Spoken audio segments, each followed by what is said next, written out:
Good evening and welcome to our regular board meeting Tuesday, April the 22nd. We want to welcome all of you that are here, our guests, our parents, our community leaders, our students, and our staff. Thank you. We have a full board and we appreciate everyone that could be here tonight or those that are watching live. We'll begin with an invocation followed by our pledge. And then we have some wonderful students here from Collin County Middle Beta Club that are going to bring our mission statement. So if you're able, please stand with me.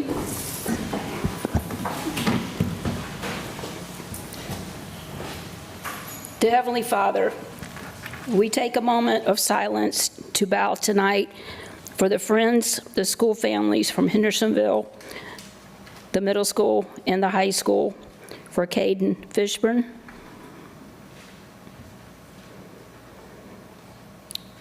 Thank you. Father, we also take a moment to bow for the student at Pine Ridge Middle School and the others that were hurt.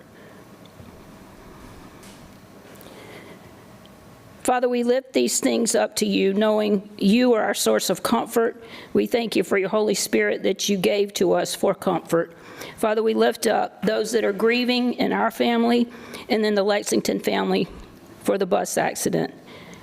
Father, we lift these things up to you for those that are still in critical condition, that healing can come, and for healing to the hearts that are grieving. Father, only you can turn good into bad, and we look for you to bring good out of situations that to us may look bad. Father, this night we thank you for the opportunity to be leaders in our community for the children. We look to you, Father, as Job did in Job 12:13, because you give us perfect wisdom and might, and you give us true counsel and understanding. As we bow to you, we know you can provide all the things that we need as we face a budget year, as we face hiring, because we want to be a strong school district that brings you glory. Father, we ask you to continue to be with us as we close out this school year for the testing and all that needs to be done. And we'll give you all the praise, honor, and glory. We pray now as you taught us to pray. Our Father, who art in heaven, hallowed be thy name. Thy kingdom come, thy will be done, on earth as it is in heaven. Give us this day our daily bread, and forgive us of our trespasses, as we forgive those who trespass against us. And lead us not into temptation, but deliver us from evil. For thine is the kingdom, the power, and the glory forever. Amen. I pledge allegiance to the flag of the United States of America and to the republic for which it stands, one nation, under God, indivisible, with liberty and justice for all. Thank you. And at this time, we invite the Collin County Middle Beta Club to bring us our mission statement. Thank you, Mr. Peoples.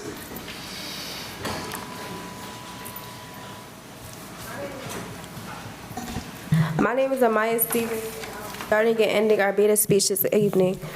Starting with mission statement. Collin County School District will prepare every student to graduate with a 21st century education to be globally competitive for their chosen college and/or career path. My name is Eden Smalls, and National Beta Club is the largest independent nonprofit educational youth organization in America. And for more than 80 years, it has prepared today's students to be tomorrow's leaders. The mission of the organization is to promote ideal academic achievement, character, service, and leadership among elementary and secondary school students. My name is Liliana Carrasco. I'm to talk about how students qualify for Beta Club. Simply being nominated is an honor. Students at middle school must maintain high academic and behavioral standards. Students must score a first semester average of an 88 or higher in all classes, maintain a perfect disciplinary record, and be recommended by a teacher. This year, we are proud to announce that we have inducted over 60 new members to the National Junior Beta Club. National Beta was founded upon 4 primary pillars, each chosen to help students learn how to make a life for themselves and to become humble servant leaders. Members/officers of our club will now review these pillars and share importance as we begin this beta journey. Hi, my name is Garen Brown. The first pillar of beta is achievement. Achievement, clearly defined, is a result gained by effort. By being invited to become a beta member, we've already made a great achievement, but it shouldn't stop now. Maintaining one's membership requires dedication and focus on daily accomplishments. Betas are included to stay motivated. Be willing to contribute and follow through to maintain success within this pillar. Challenge yourself. Betas set goals, overcome obstacles, continue to improve, and do your best both academically and beyond.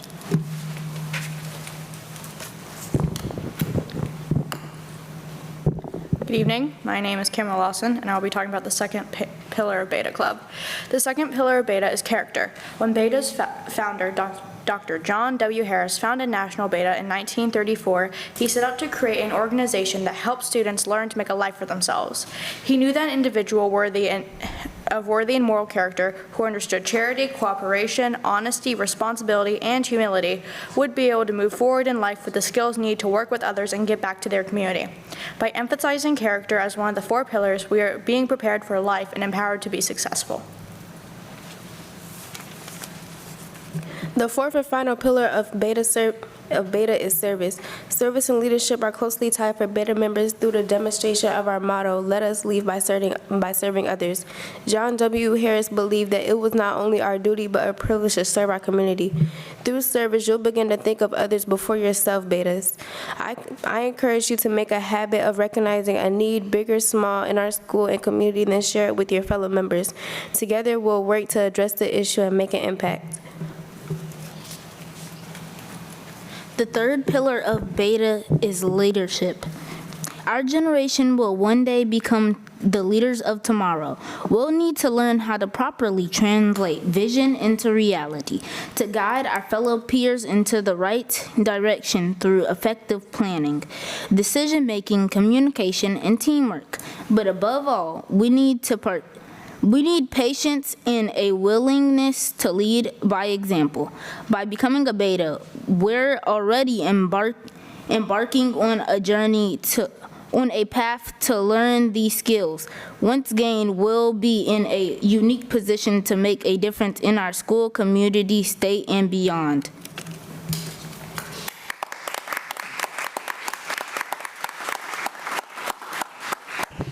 I just wanted to say that I know we only have 5 Beta Club members here, but as you heard Liliana say, we've inducted over 60 members this year. And it's very difficult to get inducted in Beta Club because you have to maintain high academic standards quarter after quarter after quarter. And these kids, they're just amazing, and the reason we don't have more here tonight is because they're so involved in everything. So our kids are wonderful. The middle school these kids are truly amazing, and they're the reason why our middle school is getting ready to take off. So I'm proud of them. I hope you all are proud of them. They have done a wonderful job this year.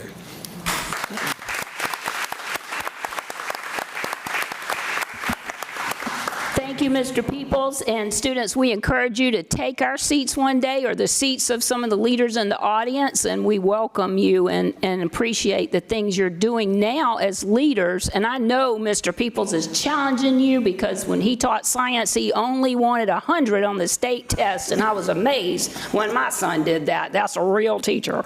So we know he's challenging you to do your best on the state test.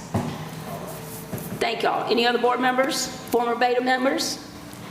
Well, I was, but also I'm a parent of one, and I can just say that, guys, your principal was so proud of you guys during the induction ceremony, and he continues to be proud of y'all, and we are too. So thank y'all for everything that you do and coming to visit with us tonight. We appreciate it. Thank you. There are a few boys in that group, right? Oh, yeah.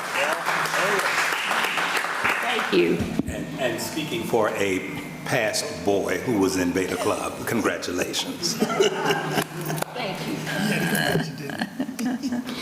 Moving along, we're on the point on our agenda where we like to remember as board members our state civility pledge. So please join with me, board members. I pledge to build a stronger and more effective school board by advocating for civil engagement, respecting others and their viewpoints, and finding solutions for the betterment of my school district. Thank you. We have before us, board members, an agenda that was emailed for your approval. If you'll take a look at it, we need to cover the items through 15. I'll accept a motion if you're ready to approve this agenda. Madam Chair, I make a motion that we approve the agenda.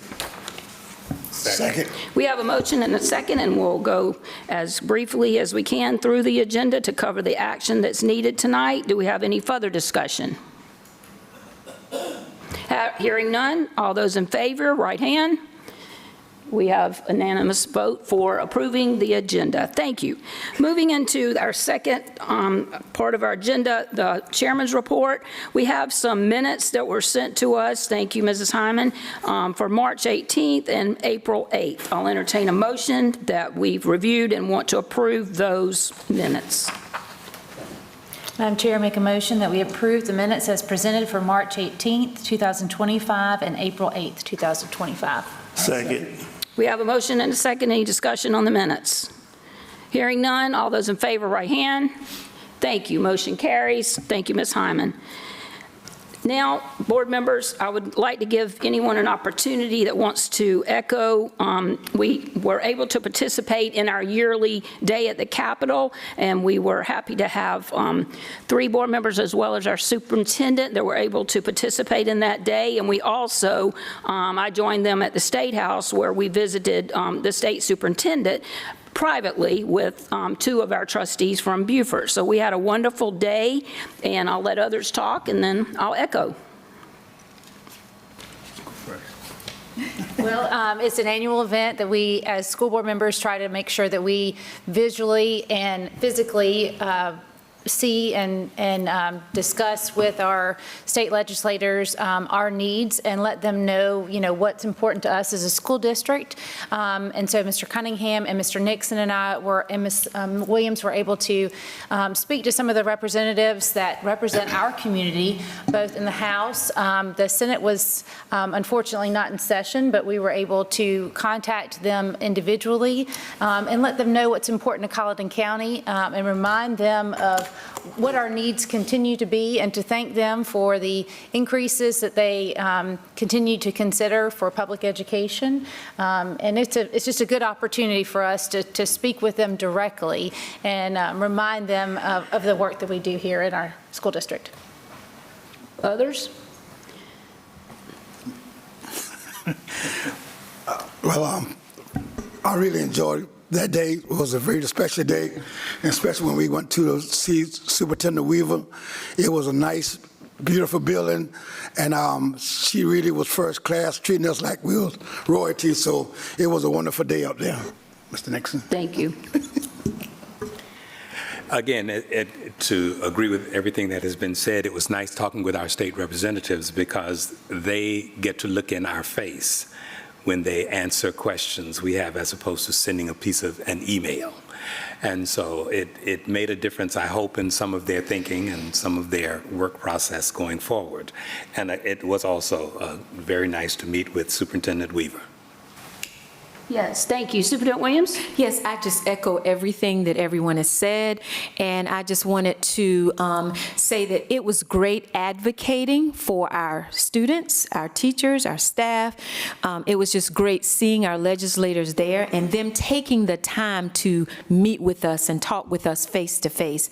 It was a wonderful experience, and as everyone has said, we were able to talk with Superintendent Weaver in a very small group, and she was able to hear our concerns, and it was just a very good day. And I want to thank all of the board members, for your support and being there to advocate for our district.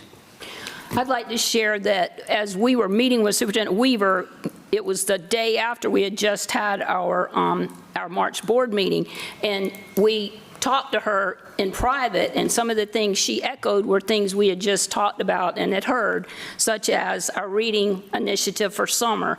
And she shared with us her strategic plan that rolled out last summer, and one of the first core values is the science of reading and the Palmetto Math Project. So we had just talked about those things in our board meeting, as well as, remember, we heard how our alternative students were working with Edgewood Church. So we talked about those opportunities that she wants to expand access to employment aligned with career pathways, and we had heard Mr. Horvath that night before at our board meeting.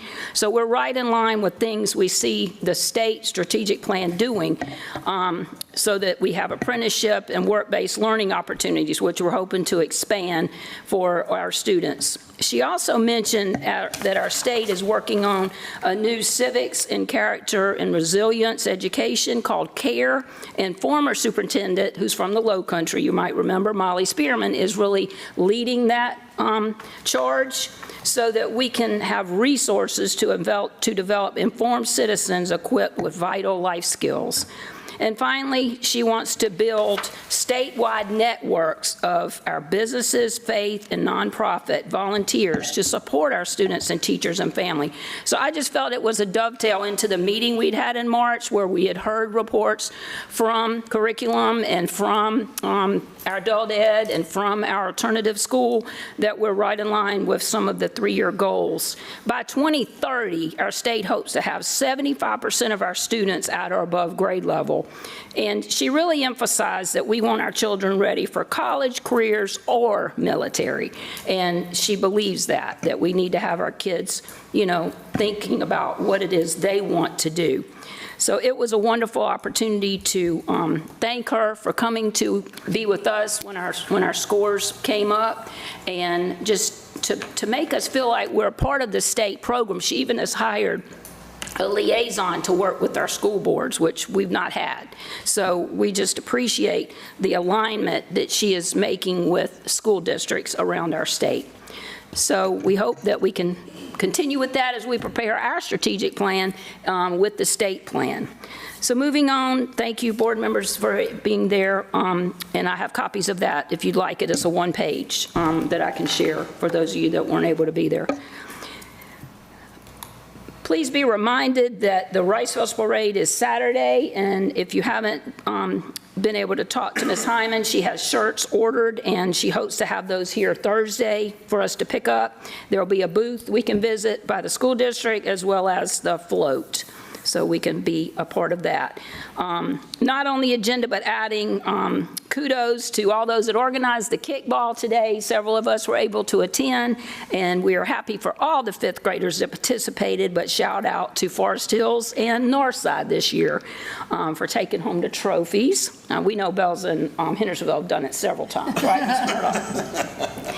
And the volunteer luncheon, we want to make sure you're reminded, board members, that that's this Thursday, and it's a wonderful opportunity to thank those that volunteered, and our staff prepares a wonderful lunch this Thursday in the boardroom at 12:30. So please keep those things on your calendar, and we'll try to keep each other reminded of those events. We're moving on to our recognition. Every member of Team Carlton works for kids and makes important contributions towards becoming a world-class school system. So, Ms. Williams, we welcome the opportunity to recognize some exceptional students tonight.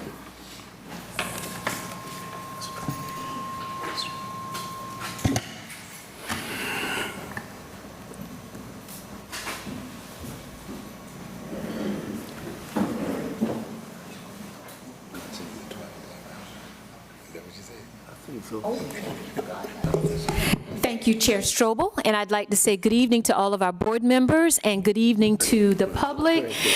Good evening to our parents, our staff, and everyone that's here with us this evening. It's so good to see so many of you here.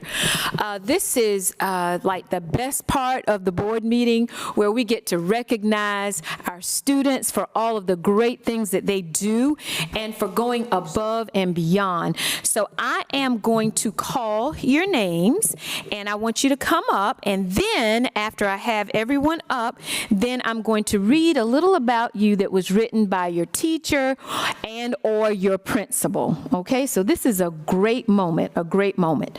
All right, we're going to start with Bells Elementary School, and is Madison Peters here with us? Madison Peters. Okay, Madison's not here tonight. All right, we're going to move on to Blackstreet Early Childhood Center. Is Zoe Chambers here tonight? Zoe Chambers.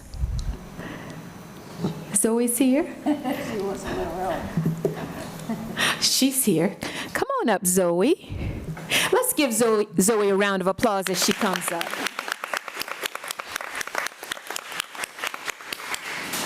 All right, so Zoe, I'm going to read a little about you that was written by your teacher and or your principal, Principal Pearson. So Zoe has shown phenomenal, not just great, but phenomenal growth in both reading and math, ready for the year. In addition to showing huge growth, she has always scored among the highest student in both reading and math. She has always made it through the third grade Dolch sight word list, and she is always, and that's in capital letters, always respectful and helpful to her teachers and her classmates. We love Zoe's love for learning. Let's give her another round of applause. And if Zoe's parents are here, would you please stand to be recognized?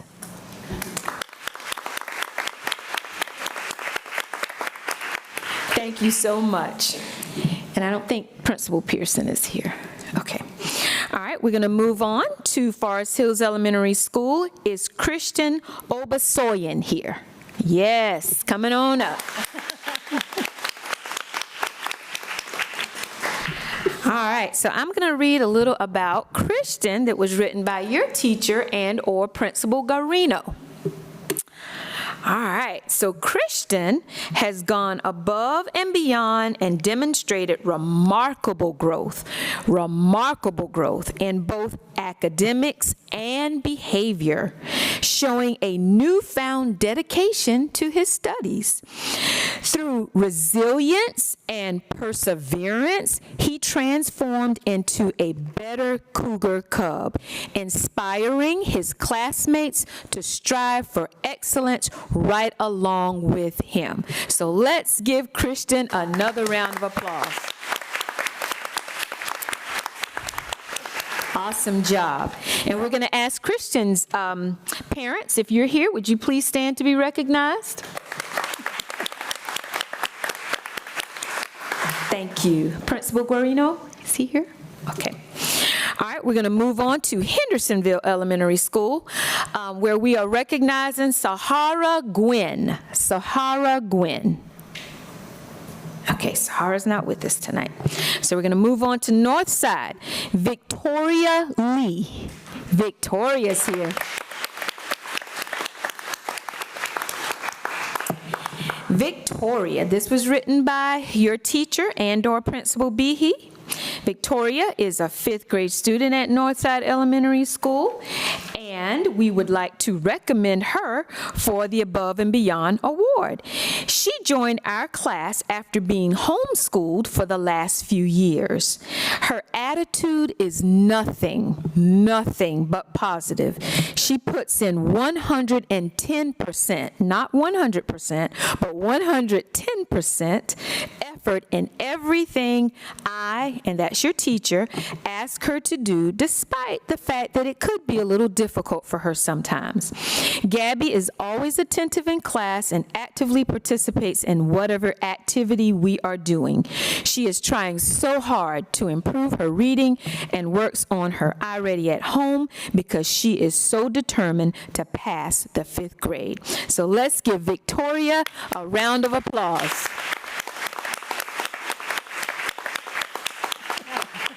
And I think I see Victoria's mom cheering back there. Would you stand, please? And her dad. He said, don't leave me out. Thank you all so much for being here. All All right, now we're going to move to Colleton County Middle School. We have Altreju, and I hope I said that right, Crosby. Is that right? All right.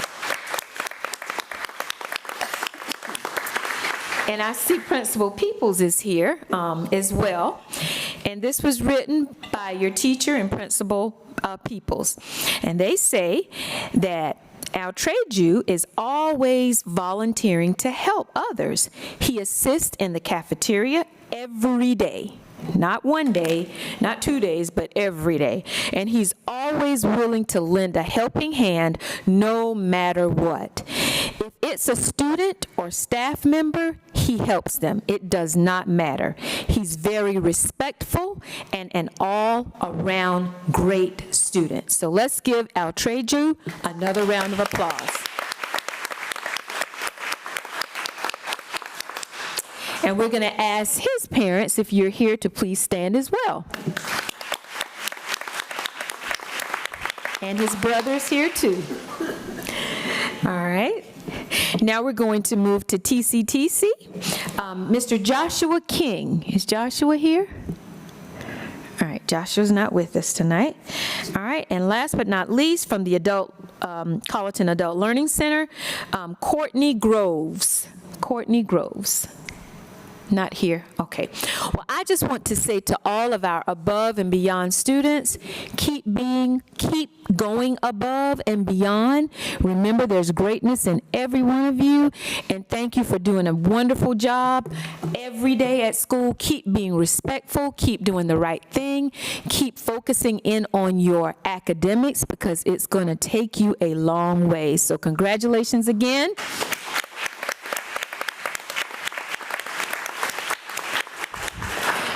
And we're going to get a quick picture, and then we're going to let you shake our board members' hands, okay?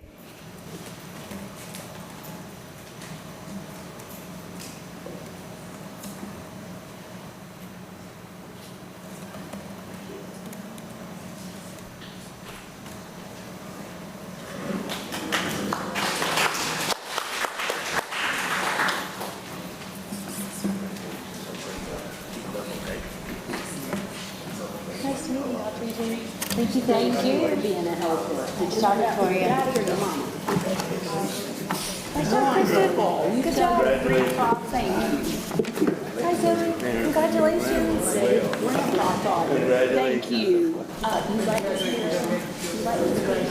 Congratulations. Tell her thank you. All right. Sweet. So sweet. Thank y'all. Thank y'all, parents. And grandparents, because some of them were telling us it was their grandparents that taught those wonderful things. That's right.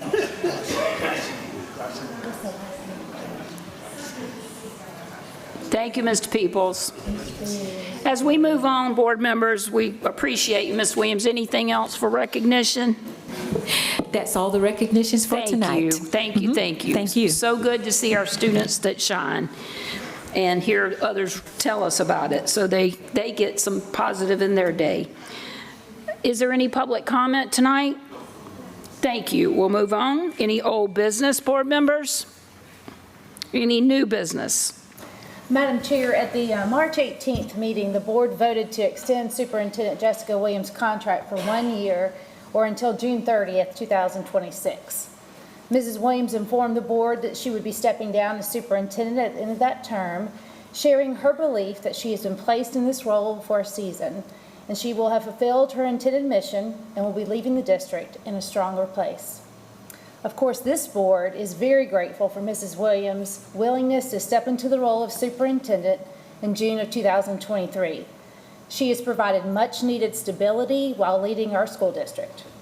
We are most pleased that under Mrs. Williams' tenure as superintendent, Colleton County School District was elevated from the State Department of Education's list of underperforming school districts. As the board anticipates a superintendent search to begin in early fall, I just want to recommend that we place this item on the agenda in May, please. This way we may better prepare for next steps, ensuring a smooth transition and a successor in place by June of 2026. I thank you. Thank you. Any other new business? Hearing none, we'll move on to item number 7, Policy Committee. Is there any first reading that we didn't include on the agenda? No, ma'am. Okay. Any second reading?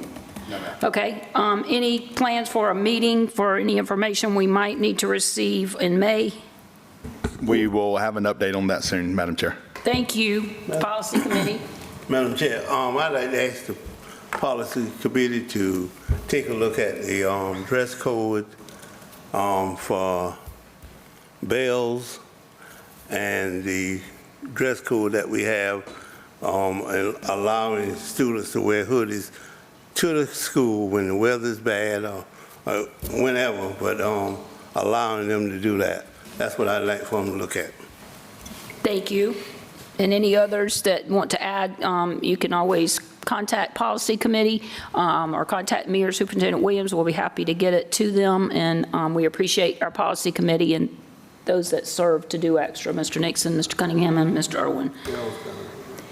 Moving on to Superintendent's report. Ms. Williams, we appreciate your effective leadership, and we know it supports learning and optimal performance for all students, and we appreciate that because we serve all students in our public school system. So we'll entertain your update at this time. Yes, thank you, Chair Strobel, again. And my update this evening just includes the district strategic plan. As you remember, last week I provided a summary of the strategic plan, of which is active through June of 2026. And at that time, a new plan and new goals will need to be developed. Each year, within that 5-year cycle, districts are required to update their plans. So our plan has been properly updated, and a complete copy of it was provided to you. And so tonight, I'm asking for your approval of the updated plan to submit to the State Department by April 30th of 2025. Ms. Williams, just correct us, the update is for 2025, but then we'll do a new revised, you said, that will start for 2026? Right, so this update that we've done is for the upcoming 25-26 school year. Okay. And then in the 26-27 school year, a new plan will need to be developed. Well, it will be developed before the 26-27 school year. Okay. So, board members, I would entertain a motion that we update the district plan that we had for review for 25-26, and then we'll look forward to the new 5-year plan that will begin in 2026. Is there a motion? Madam Chair, I make a motion that we accept the strategic plan for 25-26 school year. Is there a second? Second. There's a motion and a second. Is there any discussion about the plan that was presented at the Committee of the Whole for updating our strategic plan for 25-26? No discussion, just a reminder that that was devised and created based on the input of stakeholders that Yes. they gave us in January. So that was a document that was created by the district based on the feedback of our stakeholders. Thank you for that reminder. Any other discussion or clarification? Hearing none, all those in favor of approving the updated strategic plan that will be sent to the State Department for 25-26, uplifted of right hand, please. All are in favor, so thank you. The motion carried, and thank you for the work that's been done to get that update in on time. Thank you very much for your approval. Thank you. All right, next in my report, state testing is very near, and we want parents and students to know how very important it is to do their very best on the upcoming assessments, and not only do their very best, but follow all of the testing protocols and procedures. So at this time, I'm going to ask Mrs. Tracy McDonald if she would come up and just give you information concerning when testing begins and the different protocols that are expected to be followed during testing. Thank you. I saw that on our website, and it's a nice visual, so I'm happy to see that we've got a presentation because it's close. Can't believe that is this close to the end of the school year. However, our state testing window begins April the 29th for grades 3 through 6. Students will take their ELA assessment on April the 29th, May 1st, and May 2nd. Math will be given on May 6th for grades 3 through 5 and May 13th for grade 6. Science will be given on May 8th for grade 4 and May 15th for grade 6. Students in grades 7 and 8 will participate in their ELA assessment on May 6th, 8th, and 9th, and math will be given on May 14th for grades 7 and 8. Students at the high school level enrolled in a gateway course that requires an end-of-course exam will participate in their exams on May 13th and May 14th. Additionally, any student enrolled in English 2 will participate in the English 2 writing exam on May the 6th. I'd like to remind not only members of the board, district staff, but any stakeholder listening, that includes parents and students, please, please, please adhere to these expectations. But I am reminding you that it is state law that prohibits students from having any electronic devices in their possession during state testing. This includes the famous cell phone, smartwatches, earbuds, Fitbits, and believe it or not, eyeglasses. Some of our smartwatches look like the glasses that I have in my hand. Unless you look at them closely, you'd never know. There's a speaker at the end of the earpiece and a camera at the front of the eyepiece. So we want to make sure that our students are not utilizing any device that may compromise test questions. So students will be asked to turn any device off, label a Ziploc bag with any device that they have, and they could have more than one device. They could have a smartwatch, they could have a smartphone, they could have earbuds. So any device they have goes in the Ziploc bag, and it is placed with a sticky note on it with their name, and is placed in a plastic tub in the front of the classroom. Teachers will make sure that the phones are turned off. As they put them in the bag, they will ensure that they're turned off. Students not adhering to these procedures will be subject to disciplinary action at the school level that could include suspension and/or putting a child up for expulsion, depending on the event that could happen, and/or a student at the high school level not receiving a test score for his or her exam that counts 20% of their grade. But finally and lastly, the SCDE could pursue a referral to law enforcement for investigation. So I would like to plead with our students and staff and parents to please make sure, leave your device at home, or please follow the guidelines so that we don't have any issues during state testing. Any questions? Thank you for that update, and it's a beautiful visual. I just wondered if you would let parents and audience listening, how is that information given out? I know they can click on our website, but are there other ways they can look at the dates and the information? The testing schedule was sent home in a student letter prior to spring break. It was sent home at the beginning of April. Schools put it on their website. We have, it's been on the district website in my department since the beginning of the school year. But we also plan on sending home an auto dialer on Friday, another auto dialer on Monday, prior to the high school on the 13th. We'll have another one to go out. Just trying to make sure that every possible avenue that we've covered. Schools were asked to place messages on Dojo. So, I mean, we've tried to get this information out as much as possible. I do have one quick question.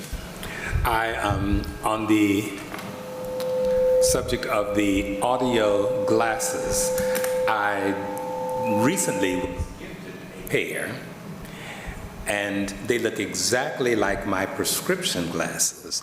So is there some way that you can test or tell that a child is wearing something that is not? Because no one would know if, and I literally can hear and do everything on my phone with these glasses. So some of the actions that students take when they're wearing these glasses is that when they have them on, they're looking at a screen, but they're kind of, when they're trying to retrieve material, because some of the material they would see, the computer screen is actually on the back side of the lens. So oftentimes when students are trying to read the material on this side of the lens, they have their glasses on, but they're staring off in another direction so that they could still see with their peripheral vision what's on the back side of the lens, but not necessarily where they're looking directly through their lens. Another thing that you can see is if a student, and this is not foolproof, but if a student does not wear glasses, I haven't always had to wear glasses, but recently with older age, I've had to. But if a student hasn't worn any glasses all year long and Susie comes in with a pair of glasses on, you might want to check that out. In addition to that, if a student starts reading the test, you can see the student reading to himself or talking to himself. He may be reading the material so that the eyeglasses can pick it up. And it doesn't have to be as loud as I'm speaking. It could be a very, very soft whisper where nobody can really hear you. And then it's giving you, as you said, not even realizing what's going on, the information out. And then the other piece that we were advised just this week was that students who wear these glasses often tap the side of their glass. So this is, you know, when you find ways of trying to deter the device, the phone, the watch. So we're now into a new era. And it used to be these glasses were extremely expensive, but they're not as expensive now. And I just want the public to know our processes for, particularly at the middle and high school level, our students walk through the scanning device prior to testing, every student. If they have a device on them, it will go off. If it goes off, then they go to the side, and then there's another old-timey wand where we wand to determine what is causing it to go off. So often when we first started this, there were a few ear pods found, but that was before testing ever started. But we have procedures in place to try to deter this type of action. So we need parent support.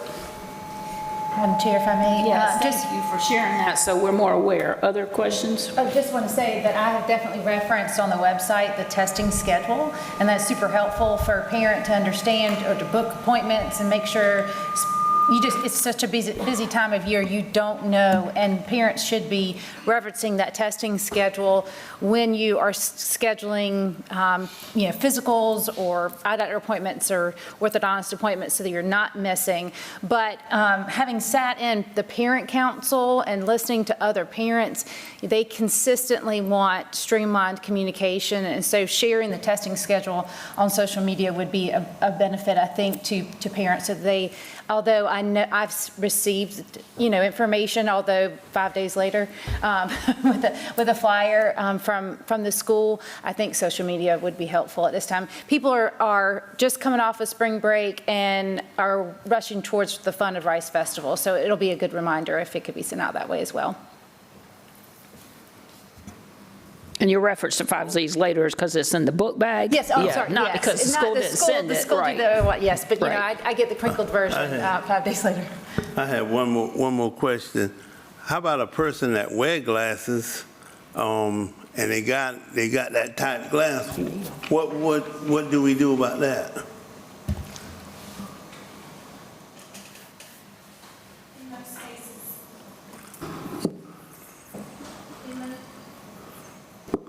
In most cases, students who have those type of glasses, there's generally some type of 504 nursing plan, IEP, that allows them to wear them to school.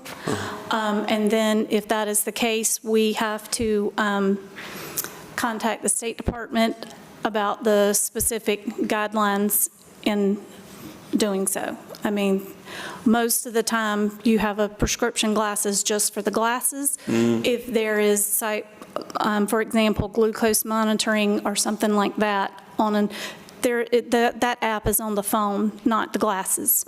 So there's guidelines for us being able to provide that accommodation, but it's with procedures in place.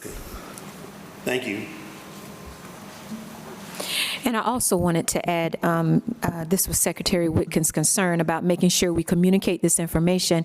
So I have started a weekly message to parents every week, just giving parents information about the previous week and letting them know what's coming up, and just encouraging them to send their children to school for attendance reasons. And when I do that message this week, I will be talking about the upcoming testing. I will be talking about the expectations and letting them know the seriousness of not following these protocols. So that will be communicated to parents through auto dialer as well. Thank you. Okay.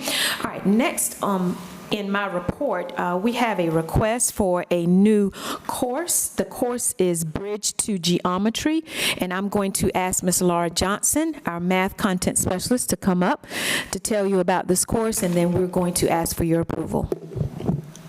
Thank you. As she comes up, board members, let me take this opportunity. Mr. Cunningham, thanks for reminding me. This Wednesday in our calendar, we're invited to the ribbon cutting for the new county park. It's at 5:30 tomorrow evening. So thank you, Mr. Cunningham, for making sure I made that reminder.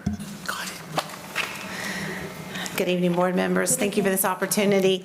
I know you've been looking at these slides already, and we don't have them up on, Ms. Fox, are they up in front of them where they can see the slides? Okay, good. Then I'm just going to walk you through them real quick. Okay, so the Bridge to Geometry course is created because we want to fill the gaps for some of our 8th grade students who are attempting their first 9th grade class at the high school. And we'd like to see every opportunity we can give them for success that first year. We have noticed in the past that we always have a group of students who come to the high school not quite ready to go, and we want to give them every support that we can to help them get a fresh start. Okay, so this class is going to be intended for, and you'll see on the slide it says 3 classes of 20, and I'm going to tell you why we chose that number. I talked to Ms. Scheider, our head counselor at the high school. This is going to be an elective course, and I would love to have a math teacher teach this elective course. She looked at the numbers, and we can afford to take one math teacher for one semester to give a foundation to these kids to get them started, and we want that teacher to keep those kids for the full year. Now, this sounds similar to our Foundations of Algebra, Algebra 1, what we used to have, the intermediate algebra. And the way that this is different than that is that we're not taking one course and spreading it over a year and slowly making our way through it. That's not what this intention is. This is taking students who have been recommended by their 8th grade teacher. We're going to take, when we're choosing the students and working with them on would they like to be a part of this opportunity is how we're going to promote this. I'm asking my 8th grade teachers to make the recommendations. I'm going to take that list and I'm going to look at, out of these recommendations, who are consistently scoring 1 to 2 grade levels below, who has been working and needs that extra help, and who can we set with a math teacher at the high school. And I've talked to my teachers. They've already volunteered. I already have a couple volunteers that are passionate about wanting to jump into this position and take those students and spend the fall semester giving them all of the foundations they need so that when they teach them their first 9th grade class in the spring, it's the Geometry with Statistics, it's the new course, they know they're ready. And our wish is 100% passage rate for kids without this extra foundation may not have had that opportunity. And so this is we're calling it a pilot program. We want to try it out, see how it goes. And that's what you'll see on that 3rd slide and why we chose it that way. The blue slide more about the course, I said it was going to be an elective, and I kind of explained that already. It's one teacher is going to keep those kids all year, but it's building foundations in the fall, jumping into the class in the spring, hit the ground running. The design of the course, I showed on the slide about the on-ramp tool. That is something through Accelerate Learning Math Nation that's provided by the state, that resource, and that is kind of a pre-test, post-test, meet the kids where they are, 15-minute tutoring with help through teachers getting along, but this is not an online course, and this is not something that they're going to hang out in, but it's an opportunity to meet individual needs of the kids where they are that fall, while the teachers also has instruction, is working in small groups, the kids have assignments, there's a lot going on. It's going to be a lot like a station rotation where they get more individual attention and more exactly what they need where they are. And that's why we're using that tool. The resources are, there's a free resource that we have received. It's a curriculum supplement, and we actually have been using it, and the state provides this for free for schools in the state of South Carolina, and we have these workbooks, slides, online tools. All of this is available to us right now. We're already using these tools. What I have done is laid out some of the foundations that we want to make sure the kids are strong in. So this is a guide for the teachers to follow.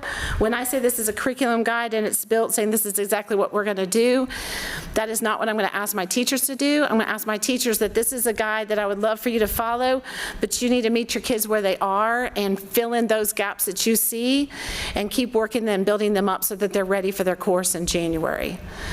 So I just wanted you to kind of know that's how I put that together. And then they're going to, about how they're going to receive their grades. This is an elective course, but you do receive a credit for this in high school. And so they will be receiving grades. There's going to be goals that they'll have for their on-ramp progress. They're also going to have their daily assignments. I really like to see more hands-on. I'm going to have some manipulatives in the room for them to work with, help them with the concepts that they're struggling with. And then that kind of leads to the last slide, and that last slide is just what do we need? We're asking and requesting that you give approval for us to start this pilot course with this group, and because it is an elective course, we do not have to go through the state to get approval. We just need approval from you, and we're allowed to jump in and hit the ground running. So I talked a little fast. Yes. Thank you, Ms. Johnson, for bringing this for our approval. We're honored to have the opportunity to review this. Board members, I've asked legal, and I would like to make a motion, having been a bridge teacher for 8th graders coming into the high school when they needed it for algebra. I know they need this for geometry. So I make a motion that we approve this local board course for an elective. Second. We have a motion, we have a second. Any questions or discussion, board members? I do have 2 quick questions. Yes, sir. First of all, the math teachers have how many preps currently? Is it 3? At the high school? Yes. We try when we can to limit it to 1 to 2. So now, as far as preps, it's different courses that they teach. So, but they teach 3 courses a day because it's a block schedule. So 3 90-minute courses, 1 90-minute planning. So in theory, this teacher would have then 3 classes of students of 20 each for the entire year. So these 60 students would be with this one teacher the entire year. Yes. What are the, hopefully every child is going to pass. Yes, sir. That is the goal. But what is the plan if a child does not find success in that first semester? Is there a remedial course they will go back down to, or what? There is no other remedial course. There is not one that even exists at this time. So they either jump right in the fall and go for geometry with statistics, and if they fail the course, then in the spring, they could retake the same course and try again. If they fail it a second time, then they would need to come to summer school, or they would have to double up their sophomore year to try to catch up their math. And that's kind of where we've been with our Algebra 1 at this time. And that's how we end up with so many students in a repeater Algebra 1 class in their sophomore year. This is an idea to try to stop that path and to hit up front, prepare them so that they are ready and we can get them through the first time. Now, if they have this support and then they go in and they take that class in the spring and they do not pass, they would need to come to summer school if we can offer that through Twilight, if that's available. If not, they would just have to double up the next year, and we hope that we can catch them. But I feel like their chances, even if they did fail, that foundation they had in the fall would have them so much closer to passing than if they didn't have the foundation. Good question, and thank you for a response. Any other questions or feedback? Madam Chair, I just wanted to ask, then the follow-up to the bridge to geometry, and then this segment of students would then take geometry in the spring. The next math class they would take, now according to the math standards in the state, is then the Algebra 1. Okay. Yes, ma'am. And the way that this geometry with statistics has been built in the whole state, there is a lot of foundations that build in more pre-algebra and more practice in some algebra. And really, the idea is to have concrete math and understanding and get your concepts before we go into the abstract algebra. And so this really is to support all of our Algebra 1 students. So I'm hoping that this switch in the way the course was written, that we're going to see our students coming into Algebra 1 as a sophomore more prepared to do well in it. And then 2 comes after that, Algebra 1, then Algebra 2. Yes, ma'am, that is an option. And then, of course, we have those new courses for students who have chosen, if they're certain that they're not wanting to go to college at that point.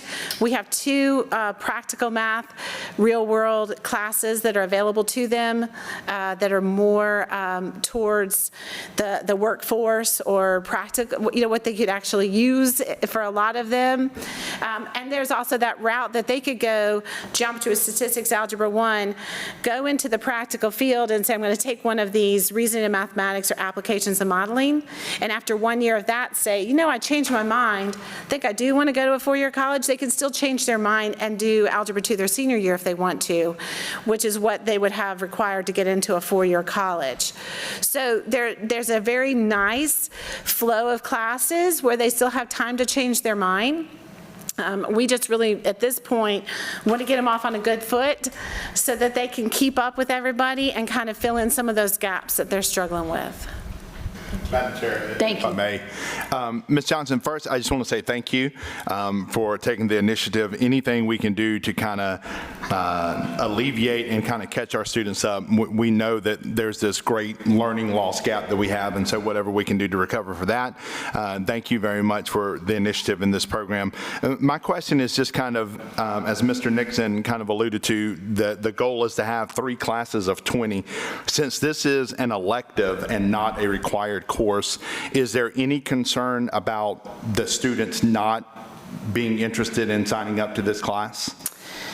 Well, they have so many electives to fill. They do have to earn elective credit while they're in high school. So this is one of the electives. So what we're planning to do is reach out to the parents of the students that we feel would most benefit from this class and communicate with them and let them know what the purpose of it is and why we're doing it. And we want to fill it with students who want to be there, who want to fill the gap. So there is a plan to make personal contact with those we feel would benefit from this? Yes, sir. We definitely want to do that. Thank you. Any other questions or comments, board members? Thank you. Having heard none, I'll entertain a motion. We have the motion, we have the second. I'll entertain the vote to accept or deny the local board-approved course for the Bridge to Geometry with the show of right hands. Thank you. And Ms. Johnson, we passed that, unanimously, and we hope you could share it around the state because it's something I'm sure a lot of students would benefit from. Thank you, and thank the teachers that want to help get this off the ground. All right, thank you.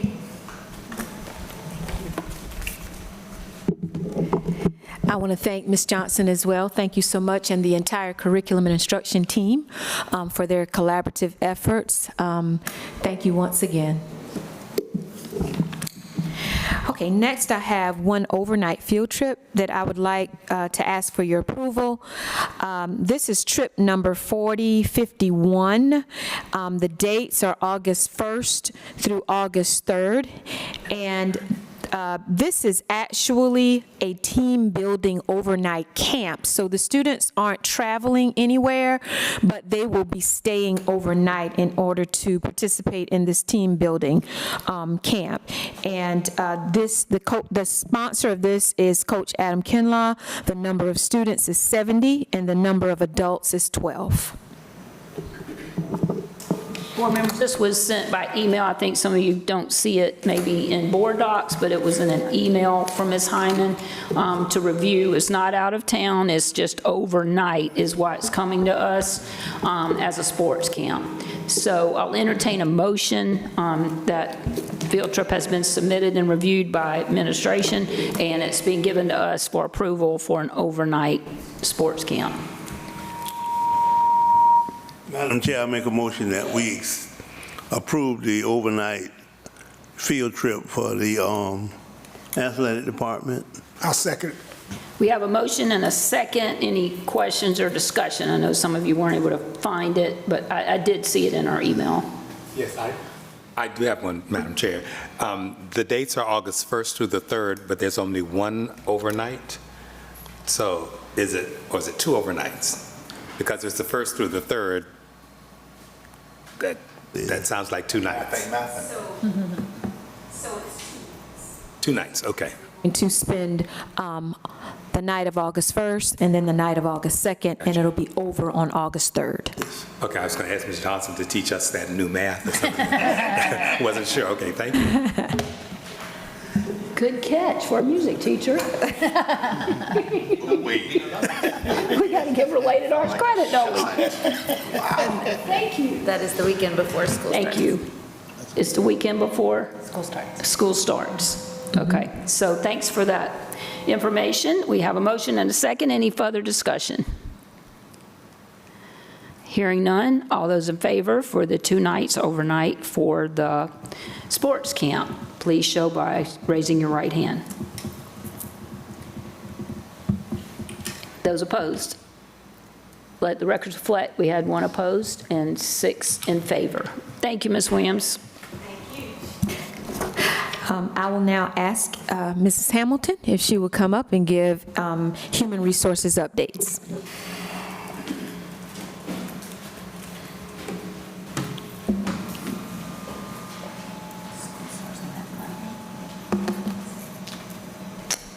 Good evening. Good evening. I'm sorry, y'all. We had a lot of revisions, so if you have your pens, that'll help. So, of course, contracts went out on April the 9th. And then classified agreements are scheduled to go out on May 12th and not the 14th. I don't know why I put the 14th on here, but it's always been the 12th. I also thought it was important to reshare our hiring practices, just so that when you're approached in the community just with things that you guys understand the continuum and how that goes, so y'all can kind of help us out, okay? Also wanted to provide our current number of vacancies for you by location. So Blackstreet currently has 3 vacancies. Cottageville has 0. Bells has 0. Forest Hills has 2. Hendersonville has 5. Northside has 1. For elementary, that's a total of 11. However, contracts are not due until May 10th. The high school has 5 vacancies, and the middle school has been working. He only has 2 vacancies right now, so for a total of 8 for secondary. Any questions about that? Ms. Hamilton, just when we say, I said 8. when we say vacancies, 6. are these all live body people? We're not counting any virtual or anything like that as a filling a position? So for general ed, we had 6 virtual teachers this year. We worked to fill those first. So those have already been taken care of with the exception of 2 at the high school. So we still need 2 science teachers there. I hope I answered your question. So Team HR had the opportunity to visit Phoenix. Grand Canyon University is one of our partners, and they paid for the team to come out. And we were surprisingly met by several South Carolina school districts that were there, so we were able to see our colleagues. But we were able to learn about their fast track to certification. So if we have TAs in our school district, or anyone for that matter, who has a bachelor's degree and wants to teach, there's a fast track. And so we are partnering with them to grow our own. We also talked about the impact of AI in the workforce and how it is impacting our workforce, particularly with teachers. So again, we issued contracts on April the 9th. We are at 59% returned. We issued 276, and this is only certified teachers, to include teachers, school counselors, and school psychs, okay? So we're at 59% returned right now. Also, administrators got contracts. Want to give you an update on the Teacher of the Year, Support Employee of the Year recognition. So that will be on May 20th. So that's a change in Ms. Fanchette, I believe, sent an invitation to you guys, and if she has not, that will be coming out. So, and we will do a toy and COA drop-in here right before the board meeting, and we will recognize those recipients. On May 22nd, so we're switching. On May 22nd, we will honor our retirees in a banquet style. So we will honor them, we will invite them here, and then reward them for their years of service. Okay, any questions? No? All right, thank you. Thank you.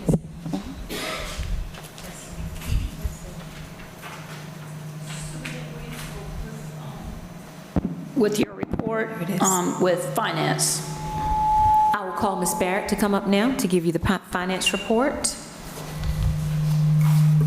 And as she comes up, do we have a copy of this is just the finance report, but is there also a copy of the budget report, or is it just going to be on the slides?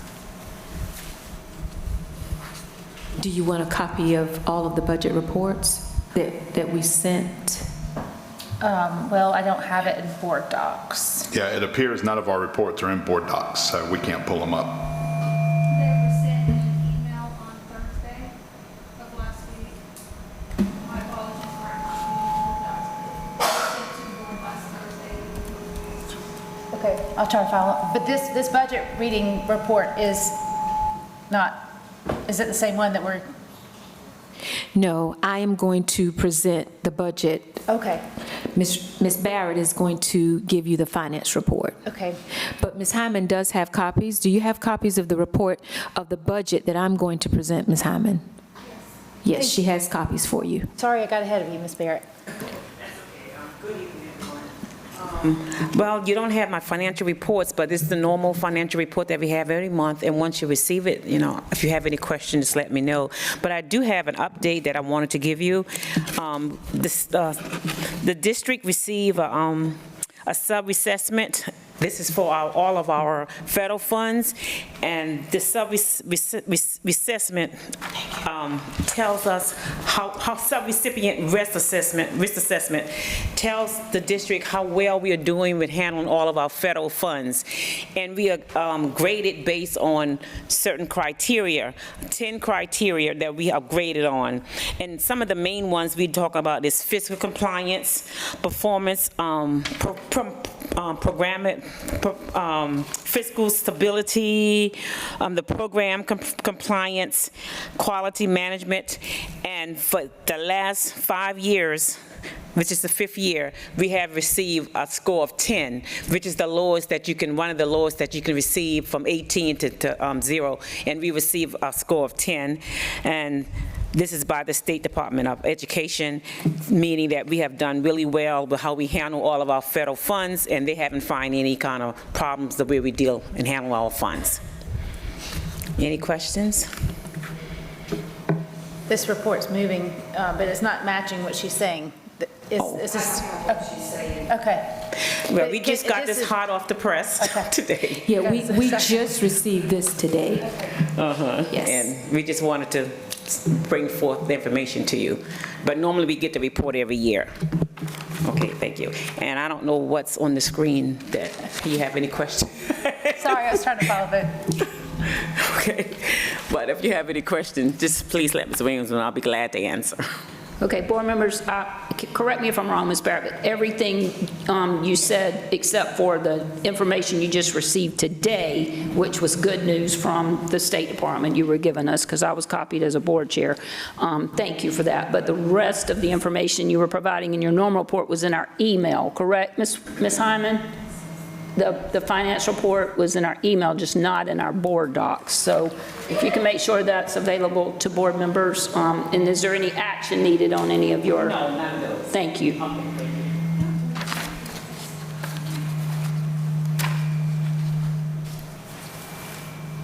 As we move on our agenda, thank you, Ms. Barrett, and board members will be able to look at that if you didn't already in your email where it was attached from Ms. Hyman.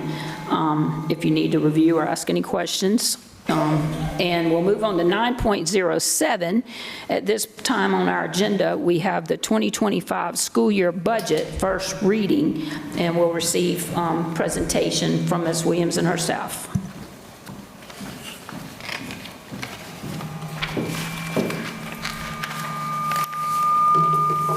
Thank you again, Chair Strobel. And I am now going to present to you the first reading of the budget tonight for your consideration, and it is on your screen. So if you would refer to the screen. I'm going to start with our vision, and our vision statement, as you know, is that we will be a world-class school system, ensuring that all students achieve at high levels. Our mission statement is that we will prepare every student to graduate with a 21st century education so that they can be globally competitive for their chosen college and or career path. And as you know, our core purpose is teaching and learning. That is why we exist.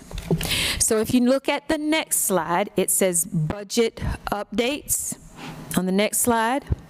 So this particular budget that I'm going to present to you is the first reading of the budget, and it is based on the House Ways and Means budget proposal. And I just want to say before I go into this that I want to thank Mrs. Barrett, Mrs. Hamilton, Dr. Bagley for her guidance, and our two assistant superintendents for their guidance, because this was a lot of work, but I want to thank the team for all of the work that they did in preparing this for tonight. The revenue has been adjusted for the House budget, for their projected allocations, and any local allocations that we have that are based on the current tax collections. The first reading of the budget maintains our current millage rate for operations, which is 116.42 mills. So this budget maintains that current rate.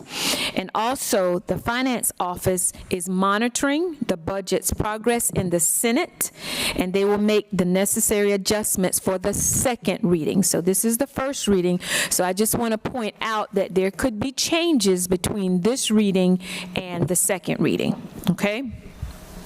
All right, the next slide, it should say district facts. All right, and that slide tells us that we serve approximately 4,436 students. We employ approximately 882 employees, and based on the House projections, as I've stated before, the fiscal year 25-26 general fund budget is $57,758,232. The beginning teacher salary this year, for this school year, the 24-25 school year, is $47,000. And that beginning teacher salary is lower than our surrounding counties, such as Beaufort County, such as Charleston County, such as Berkeley County, and also Dorchester County. So the district is required to pay teachers on the state minimum salary scale. And for the upcoming school year, for the 25-26 fiscal year, each cell on the teacher scale will be increased by $1,500 as required by the state. And I want to say that this is an increase for, of the beginning teacher salary from $47,000 to $48,500. I also want to reiterate here that this year, each cell will increase by $1,500. Last year, each cell did not increase by $1,500, but that was according to the state's formula. According to that formula, some cells increased by $1,500, some cells increased by $500, some cells increased by $100. It was not consistent, but this year, I'm very happy to say that it is consistent across the board. The state funds 75% of that, and then the district has to fund the other 25%. And I just want to say that these are budget projections, and as I stated before, these are just projections, and this could change as far as the amount of money that we will receive from the state. Okay, the next slide also has district facts as well. And this slide just basically says some of the things that I know you're familiar with, that 88% of our budget goes towards salary and fringe. So 88% of that $57 million goes towards salaries and fringe. And then 11% goes towards other things such as utilities, district insurance, and any other operational expenditures that we have. So our audited 2024 financial records revealed that we have a significant reduction, and this has caused us some challenges with our budget. We have a reduction of $1,092,158 in state aid to classrooms, and this is basically due to student enrollment decline. The State Department utilizes ADM, which is average daily membership, to calculate how much money they will send to our district, and we are expected to lose an additional $1.1 million in state aid due to the loss of 113 students that we've lost between that 45-day report and the 135th day report. I do want to say that there has been some concern about state aid to classroom, and we received an email on, I think it was day before yesterday, that there will be a special meeting for superintendents through the State Department on Friday. There will be a webinar so that they can address some of those issues dealing with state aid to classroom. So I will be attending that webinar on Friday, and I will update you on the information that I gleaned from that webinar. So I also wanted to point out two other things on this slide, that the 2025 final state aid to classroom allocation will include this allocation. So when we get our money for next year, it will be based upon that 135th day report, okay? And I also wanted to emphasize that the district has consistently demonstrated sound financial practices as evidenced by 4+ years of clean audits. Okay, if you go to the next slide, that particular slide should say funding history. Is that correct? Okay, funding history. So, as you know, we did go to County Council on Tuesday during spring break. We went and we advocated for our school district and asking for a millage increase and asking for the county to help us with some of our financial challenges. This particular page just gives you some information concerning what a mill is worth now. As you know, I told you that we are operating on the 116.42 millage rate. However, now a mill is worth $173,874. Now, the millage for our district has not been raised since tax year 2020. So if you look at that chart, you will see since tax year 2021, the millage rate has been 116.42, and for tax year 21 through tax year 26, which we received that in advance, we are still operating on that 116.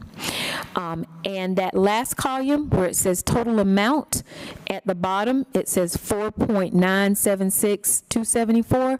Well, that is the amount of money that we have not received from local government that we could have received. And we did go last year, and we did ask for a millage increase, but we were denied last year. And before last year, we went back in 2019. So we continue to lose funds this way as well. As you can see, that's $4.9 million that we could have every year. And that gap, it just widens every year. So we're very hopeful, and I want to say that we had a very good meeting on Tuesday with County Council. I did present some of the information that I'm presenting to you tonight. It was well received. There were lots of questions, and there are questions that we are working on sending them final information that they've asked us for as well. I'm very hopeful that the county will help us in some way. If you look at the next slide, this is actually the budget itself that's on the next 1, 2, 3, 4 slides. I know it's small, but you all have a copy of it as well. The very first page of the budget is the revenue that we will receive, that we're projected to receive. And as you can see, it is $58,438,309. And I just want to point out that this includes that $1.1 million from fund balance to cover the positions as of the April 8th meeting that the board approved. And that includes salary and fringe. That $1.1 million includes salary and fringe. Okay. The second page basically outlines all of our expenditures. The second, third, and fourth pages there. If you look where it says expenditures and it says instructional, that's where those salary increases are. The $1,500 for our certified staff is there in that particular line item. I also want to point out under instructional supply requests that there is additional funding that has been provided for Blackstreet Early Childhood Center because of CERDEP funds not being available anymore. And also, I want to point out where you see alternative, where it says TCTC, that $2,000, that is for the new programs there, the barbering and nail tech programs. Okay, and then if you look at the next page, this continues our expenditures that you see. And on the last page, you will see that we have a deficit of $1,776,888. And I want to point out that this notes all of the proposed current positions, all of the positions we were able to add back in, some of the positions, and also those non-personnel cuts that we discussed in our budget workshop, those were added back into this as well, which included the legal fees, it included the administrative 2% increase, and it includes the board salary. So this is our first draft, and as I said before, there could be additional changes. Do you have any questions that I might answer, or Mrs. Barrett?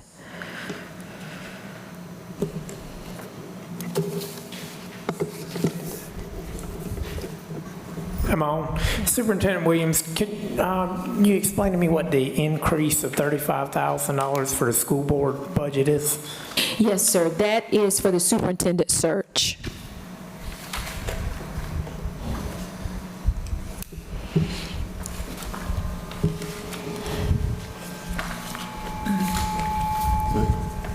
Board members, at this time, I'll entertain a motion. We've received the report from Superintendent Williams for our first reading. As you can see, it is a first draft that we reviewed in our budget meetings being presented to us tonight. We appreciate the work of her staff. So at this point, we can entertain a motion. Madam Chair, I make a motion that we table any vote on this budget until after executive session tonight. There's a motion on the floor that we table. Is there a second? A second. There's a motion and there's a second that we table the motion until further discussion about topics that are in executive session, which would include what you can see on our agenda: employment matters, student release, admission, and discussion and receipt of legal advice for property contractual matters. So are there any further discussion or questions about the motion?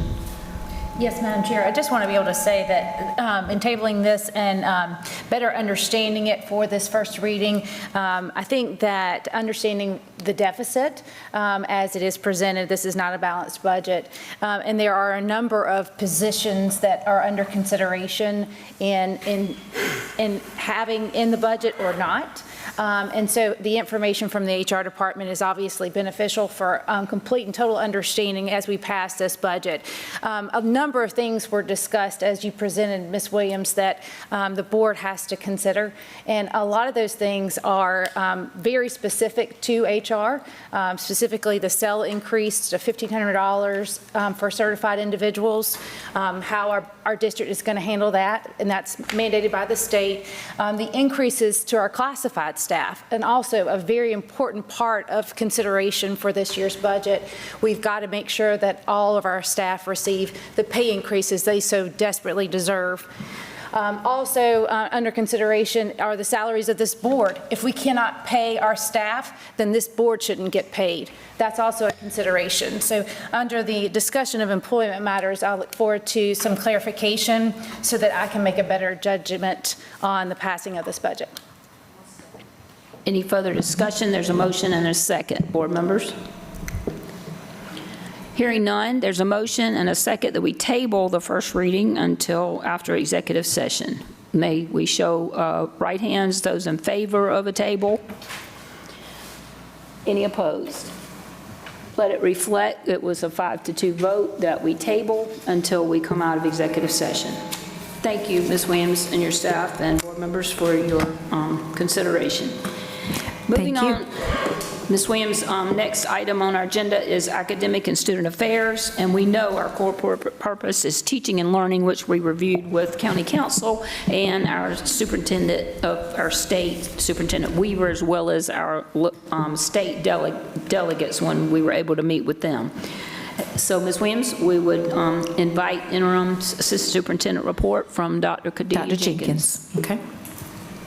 As well as her state technical support update. Thank you, Ms. Jenkins. Madam Chair, Vice Chair, School Board Member, Superintendent Williams, one and all. Good evening. Good evening. During our April 8th meeting, you had a chance to hear the presentation from Mr. Horvath, our our adult learning education. You received those updates for the school year from the Adult Learning Center. And you also heard updates from Ms. Heading about our summer learning opportunities. And this evening, I would like to highlight some, or reiterate some dates and important information about our summer learning program so that the audience, which a lot of them have left, but those who are watching can hear the updated dates. Our summer learning programs will begin June 2nd through June 26th, Monday through Thursday. The summer school sites are Forest Hills Elementary School and Colleton County Middle School. And at Forest Hills Elementary School, we will host the programs for 4K, second grade, third grade, and our migrant program. And we also will, our students will have an opportunity to participate with the Summer Explorers programs that is sponsored by South Carolina State University. And I just would like to say that's only during the first week of June, and when those applications get out, it's first come, first serve. So I just need everybody to be on the lookout for that. At Colleton County Middle School, that site, we will host our GAP 21st Century Summer Enrichment Program, as well as the paid content recovery option for 6th, 7th, and 8th graders on that site. And our high school Twilight content recovery program will also be ran at that site. I would like to refer to page 11 in my report from the Office of Federal Programs. We have proposed new dates for our Colleton Strong Week. It did not transpire this week. We just didn't have enough planning time after summer, after spring break. I'm talking about summer already. After spring break. So just know our proposed date for the Colleton Strong Week will be May 5th through May 9th. And during that week, our VAS coaches will teach and disseminate information about bullyingness awareness and anti-bullying activities, such as the children will be creating commercials, the students will have one day to wear orange, just like a fun week, just highlighting the importance of being an advocate against bullying. Dr. Jenkins, just pause a minute on communication. Are we getting the report on our screens? Okay, thank you. Board members, if you have your laptop, I know we received it by email, and also, can you find it in your board docs? It's not board docs, but I do have it on email. Have it in your email if you have your laptop. Thank you, Ms. Williams. I just, Dr. Jenkins, I just wanted to make sure if we were missing something from the screens. What were the weeks for Colleton Strong Week? Yeah, there it is. The Colleton Strong Week, the new proposed date is May 5th through May 9th. Just a question about that, since that would be the start of elementary testing, is it not? I mean, I want to have fun. We have But math and science that week for grades 3 through 5. and the first and second graders can't do anything. They're on quiet zone so that 3rd through 5th can test. I'm just concerned, and because it sounds like a celebratory week of, education through understanding and, have a day off from wearing dress code kind of thing. It's a tight crunch, and we recognize that because this week is full of the kickball tournament and volunteer lunch, trying to get all that in before testing. I just want to make sure nothing prevents our students from staying focused on. And thank you for sharing. We will consider, however, just like I said, I received those dates today, and then we still have to have Superintendent Williams' approval before we move forward. I just wanted to make mention that it did not transpire this week after spring break. Understood. Thank you, Okay? Dr. Jenkins. All right. And then there is a draft flyer. Again, you will have this advertisement on the flyer once we solidify those dates. Thank you. Okay, my last update. I'm elated to share that Nurse Dingle and Principal Peoples, in partnership with the American Heart Association and Genesis Health, they are coordinating for our 8th grade students to participate in a hands-only CPR and AED training during the week of May 19th. And hopefully we're hoping to get this training in before the summer break. The training will be approximately 45 minutes long, and it will take place during related arts. Nurse Dingle strongly expressed that we want to make sure our students are prepared in an emergency, especially since our youth babysit over the summer and a lot of our youth live with elderly grandparents. So we just want to make sure our children know what to do during times of emergencies so that they'll know how to respond. Thank you for your attention. I welcome any questions or feedback at this time. Madam Chair, if I may ask a question of Dr. Jenkins, and that is wonderful news about the 8th grade CPR. I do know that the first aid requirement for high school, that part of Ms. Bodison's progression towards career readiness was that first aid class would also correlate to CPR certification. And so that was, I'm kind of looking at Ms. Bozeman for some acknowledgement, hopefully that I have that kind of right. I just know that that was, a real intent that in 9th grade, when you take that first aid class, that you also get CPR certified. And so that would lend itself to career readiness. The next year was the military test for 10th grade and on and on and on. Everything was very well organized. And so I just wonder how that's going to relate to that career readiness preparedness that at high school level, will those 8th graders, if they are CPR certified in 8th grade, does that give them a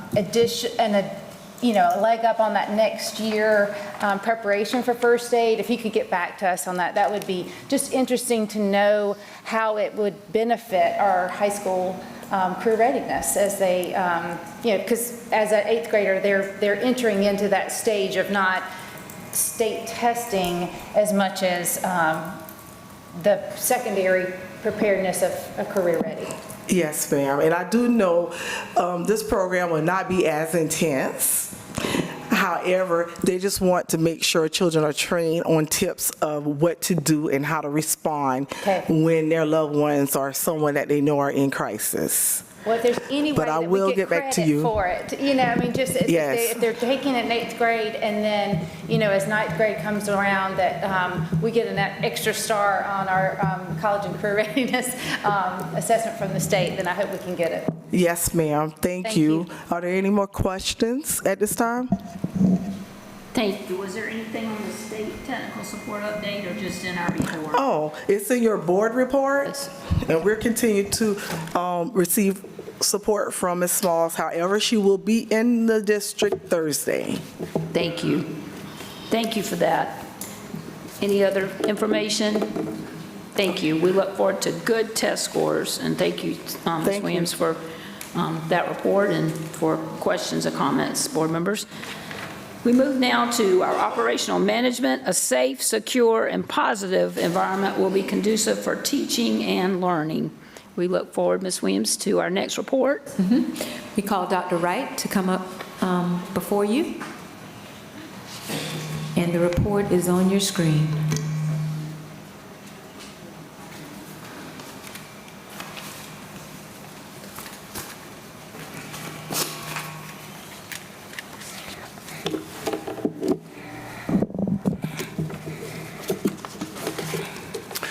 Good evening, Madam Chair, Mr. Vice Chair, members of the board, our audience, and to our listening audience. It gives me great pleasure to represent the superintendent from the Division of Operational Management to give you some significant highlights from the division this evening. You all have the report in front of you, so I would like to take the time to maybe address two of those highlights for your listening pleasure for this evening. One, since we have our reports due to the superintendent for review and for board members uploading several weeks before, some of the information that we present on the division report have significantly changed since then. So I would like to emphasize for tonight some information, Madam Chair, about the Ruffin Project. As you can see, that information that's on there is outdated because since that time, we have since relaunched the Ruffin Project RFP, and we've done some significant legwork between myself and the Director of Procurement to really push for some of our engaged audience to apply for this process. And since then, we have finished, closed, and have awarded a company to engage in this process. We have had a meeting with that company since then, and that company has given me absolute certainty that we will meet our deadline that has been prescribed by us from the South Carolina DHEC regarding that closure process. I've taken the time to escort the company out to the property myself. We've escalated the timeline for the closure of this process, and we're very excited that we anticipate this process can be closed as early as June 2025 and not August. Madam Chair, one additional highlight that I would like to bring to the board's attention, if it serves the pleasure, is giving information about our recent district office roofing project, specifically as it relates to the warranty. You have that. I don't know whether that information is on in your current presentation, but that is another one that's a significant highlight I would like to bring to the board's attention, that since we closed that project as of December 15, 2024, we actually have a two-fold warranty on this current district office roof, to include a 20-year warranty based upon the substantial completion in no dollar limit format for the roofing manufacturer, and as well as we have a 3-year contractor warranty as a result of this roof project. And the contractor warranty simply deems that the contractor will come out and fix anything contractually related to their part within 3 years once we give them significant notice about any deficiencies. And Madam Chair, the last item that I would like to bring to the board's attention, which is not a part of your board packet tonight, but it simply is a reminder from the Office of the Superintendent about the summer project that we anticipate launching this summer, to include the repavement of parking lot A, parking lot B at Colleton County Middle School, as well as the replacement of AV control, stage lighting, wireless mic kits, video projector for the PAC Center, camera system software upgrades, as well as the camera system upgrades themselves. We are really asking the board, in my James Brown voice, please, please, please, in your consideration tonight, really consider the approval of these as we move forth, because these are summer projects. And again, as a reminder, we as a business model do not project doing RFPs and posting those RFPs until we can receive full authorization from the board through the superintendent. Madam Chair, that completes my report for tonight, and I will entertain at this time any questions you and your colleagues may have for myself. Thank you, Dr. Wright, and thank you for the updates that were taken care of since you printed this report. Superintendent Williams, just a reminder, I emailed and I want to make sure we put on record the warranty on this roof. And I think that would include, he had all the school buildings, but we want to keep up with the warranty on this roof. So if that could be provided to the board. And did it, oh good, I see it on another slide, thank you. For 20 years. Good, good, good. It just wasn't on that same, thank you. Glad we got that on a list with the other roofs, so yes, we'll keep it all up to date. You're so welcome, Madam Chair. If I may, Dr. Wright, what is the status of the banner underneath the stadium that has the scrunched up C? Will that be something that we can remedy before graduation? We have been working on that since we received that report. We're just waiting on the company to give us a solidified date because they've been under the gun with a lot of requests themselves. So they have us on the list, but they have not given me a guaranteed date which they can come out. So we're pushing and asking to inquire, can they come and make this before our graduation? So I'm still going to be relentless on calling and pursuing that. Thank you. And You're we'll welcome. keep asking. We have so many guests to our campus that every day is an important day to make a good impression. But especially by graduation, I certainly hope that we can have that not only fixed, but remedied so that when tropical storm season arrives next year, we don't have to worry about, the Yes, ma'am. continued Yes, maintenance. ma'am. It can be, well, an asset to the high school. Yes, ma'am. The aesthetics and the image of our school district is very important to the office, the Division of Operational Management. And so we have been and will continue to push that effort, maybe to the extent, Madam Secretary, looking at another option later on that we can discuss between the superintendent and you guys as we continue to make that image of our campus beautiful for our internal constituents and our external constituents in our community. With that being said, Madam Chair, this is another one of the reasons why I'm really asking through the superintendent for the board really consider those summer projects, particularly as relating to the PAC Center, because I'm really trying to get some of those things pushed before graduation as quickly as possible. So just in case, if God does his thing, and we have to transfer into the PAC Center, we want that to be aesthetically pleasing for our audience and for our kids, more importantly, in our school district. Thank you, Dr. Wright. And I forgot to mention, we do have an attorney online, and we want to thank you and your staff as well as our attorneys because that Ruffin project's been longer than you've been on the board, right? Trying to get that closed out. And we're happy to see that coming to closure, that we're getting that DHEC requirement off of our district. So thank you. I know that's been a long time coming, and it's coming at the right time. We just started doing that. Thanks also for getting the summer projects out because we know we want to get those rolling if we can Yes, to get ma'am. those things done while we're not in school. Any other comments, board members, from the Office of Operations? Thank you. Thank you, Madam Chair, members of the board. Madam.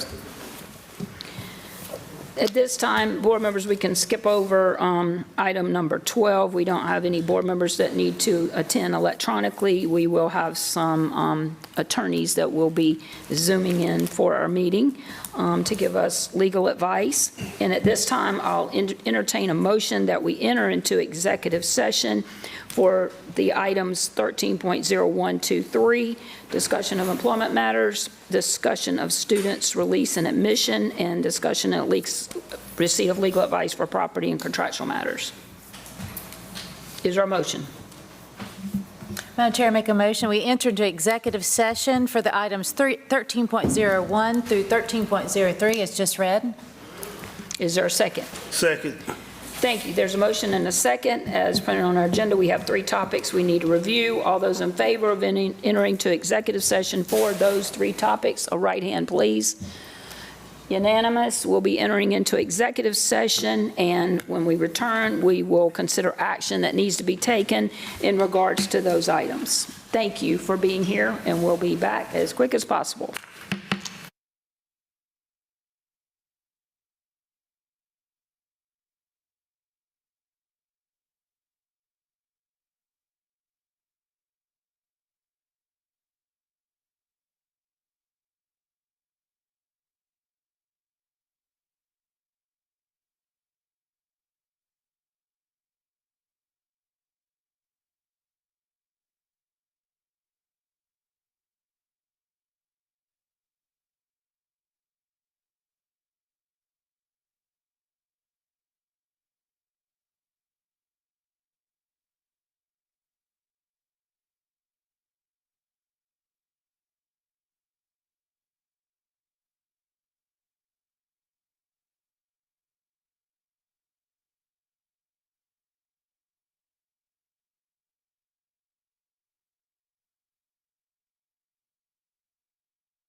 endless DMs. I was literally spending more time answering the same questions over and over than I was with my family. And sure, engaging with followers made me some money, but I was completely burnt out. My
You ready?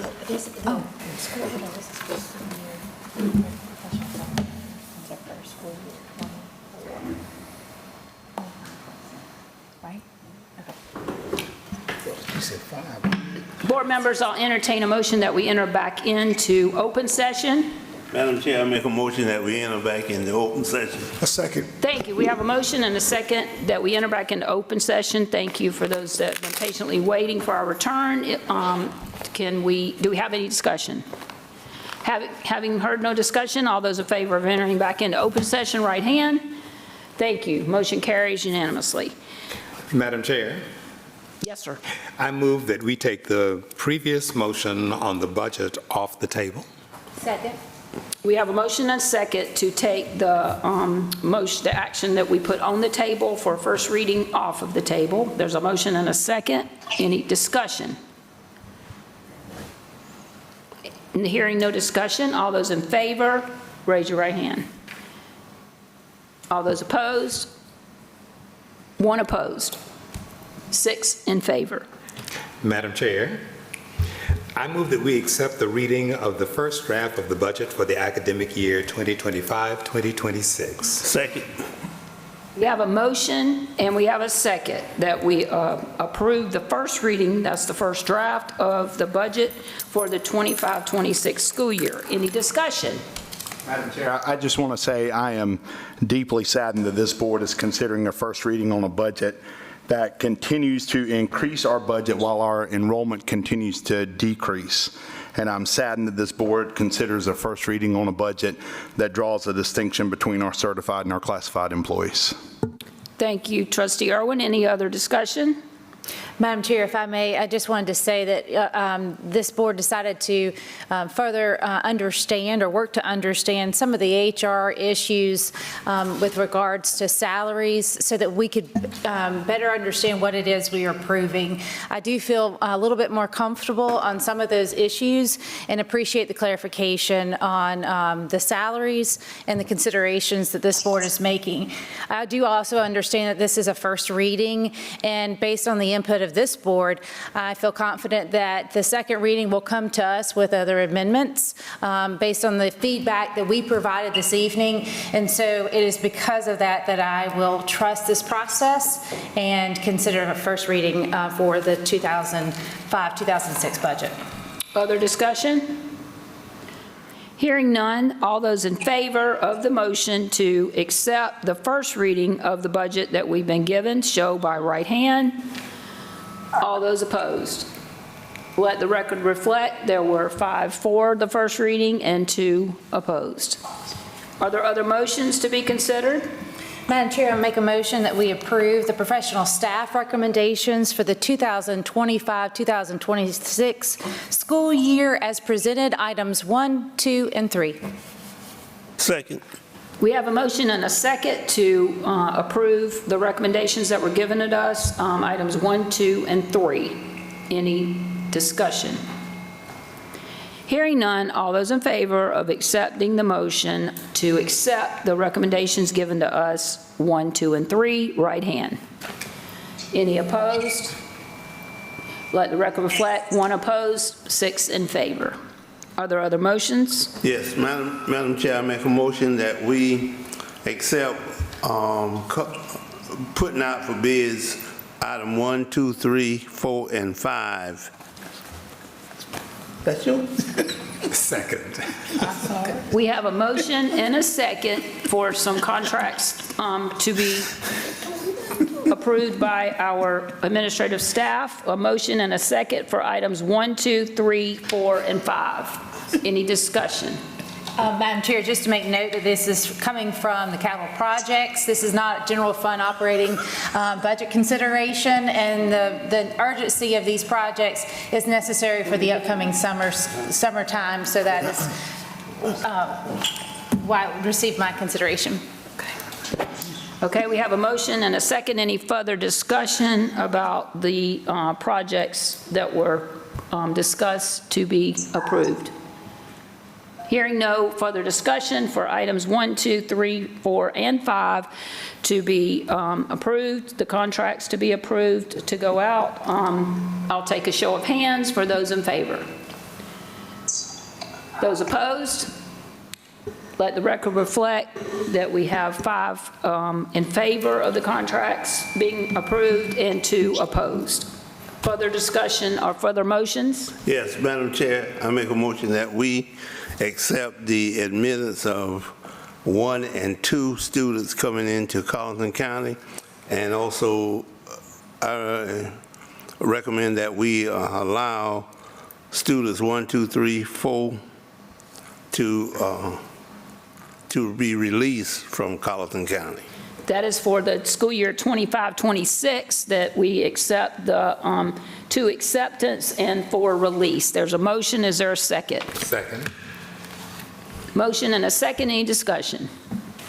Student release and acceptance. May I see a show of hands for that motion? Motion carries unanimously. Is there any further action to come before the board? Madam Chair, I move that the board rescind the 2025-26 employment contract offered in error to 1 certified employee. I further move that the board not offer a contract of employment to the same employee for the 2025-26 school year, subject to the employee right to request a hearing and the board's obligations under the South Carolina Teacher Employment and Dismissal Act. Second. There's a motion and a second. You heard how it was stated.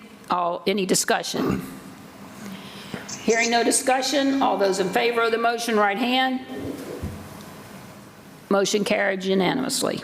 Any further action needed by the board? Madam Chair, I move that the board not offer a contract of employment to a certified employee for the 2025-26 school year based on the employee's inability to report to work since October 3rd, 2023, subject to the employee's rights to request a hearing and the board's obligation under the South Carolina Teacher Employment and Dismissal Act.